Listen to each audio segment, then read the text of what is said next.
वह भयानक रात और अंतहीन सफ़र, एक सच्ची कहानी सुने हिंदी में। बबीता बहुत खुश थी। आज अपने घर गोरखपुर जो जा रही थी।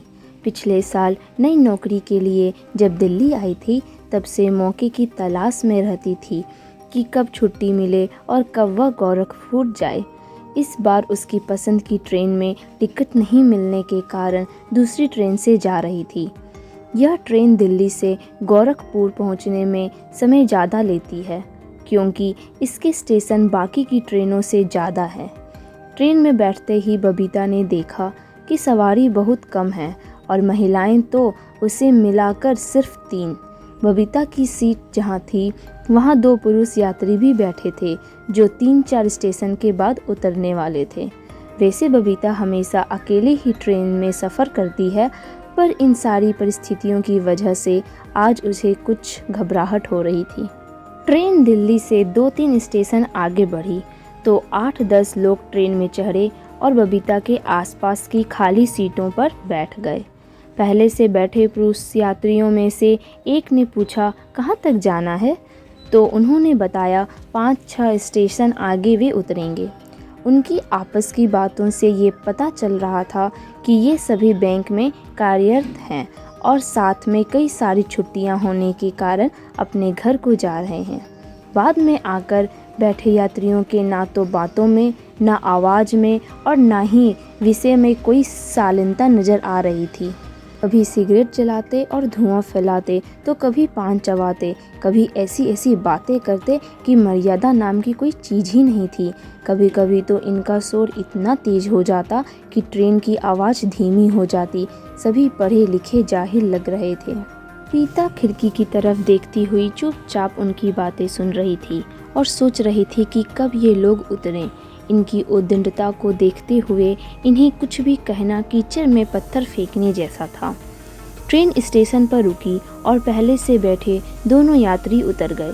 अब तक शाम भी धीरे से रात में बदल गई थी और इन यात्रियों की उद्दंडता भी अभद्रता में। कभी ये आपस में गंदे गाने गाते, तो कभी अभद्र से चुटकुले पर ठहाके लगाते, फिर उसमें आए गंदे शब्दों का विश्लेषण करते। जब भी ट्रेन धीमी होती और स्टेशन आता, बबीता भगवान से विनती करती कि ये सब यहीं उतर जाएं। बबीता ने महसूस किया कि इनकी बातों का स्तर धीरे धीरे गिरता जा रहा है। शायद ऐसा उसे अकेला देखकर हो रहा था। अब बबीता की धड़कनें बुरी तरह बढ़ने लगी थी। उसने सोचा, क्यों ना सीट बदल ली जाए। उसने उठकर डिब्बों के चक्कर लगाए। महिला यात्री कोई नहीं और हर जगह ऐसे ही गुट बैठे थे। मतलब स्थिति लगभग बुरी ही थी।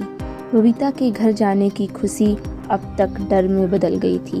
यूं तो वह डरने वालों में से नहीं थी, लेकिन आज की परिस्थिति में वह अंदर तक डर से कांप रही थी।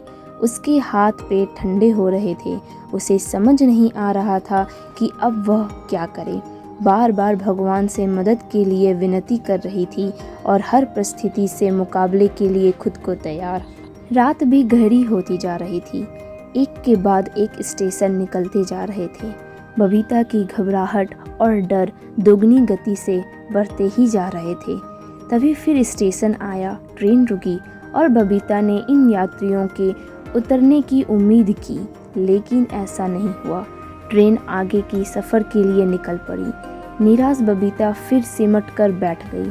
अब तो बबीता ने सोच लिया था कि अनहोनी तो आज होकर ही रहेगी।